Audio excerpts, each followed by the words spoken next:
I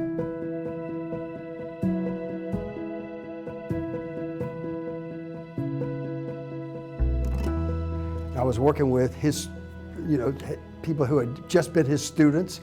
He was a top of the line journalism thinker, and they had strong. His students had strong values, journalistic values, objectivity and persistence and perseverance.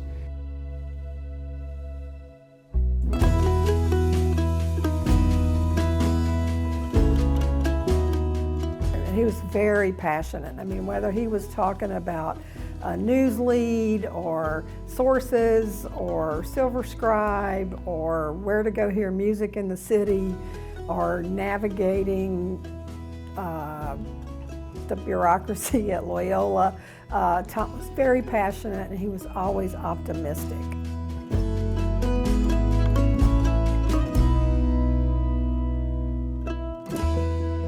So I've had the daunting honor of following in his impressive footsteps in many aspects of my life.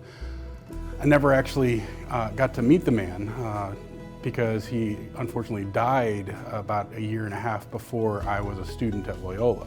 But my first interaction with him was I was one of the first recipients of the scholarship that his family gave in his name. And so I was one of the inaugural Tom Bell Journalism Students of the Year. And then when I came back to work at Loyola, he also had done most of the things that I aspired to do. He was one of the great advisors of the Maroon, and that's been my lifelong ambition and project.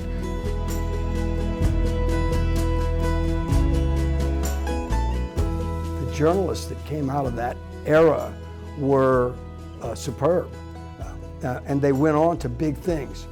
I worked with a guy named Paul Amos, who was a desk assistant as an intern and then became a producer. And then, within 5 years, he had created headline news at CNN. Okay, these were the kind of people who were coming through Loyola at that time. And Kalischer and Tom Bell and all these guys were molding this wonderful group of journalists. And they were going on to do great things out everywhere. You could tell. There's a typewriter that we've had in the Maroon for decades.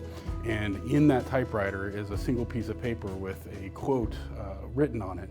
And the quote says, make sure your stories are always accurate, balanced, and fair, signed by Tom Bell.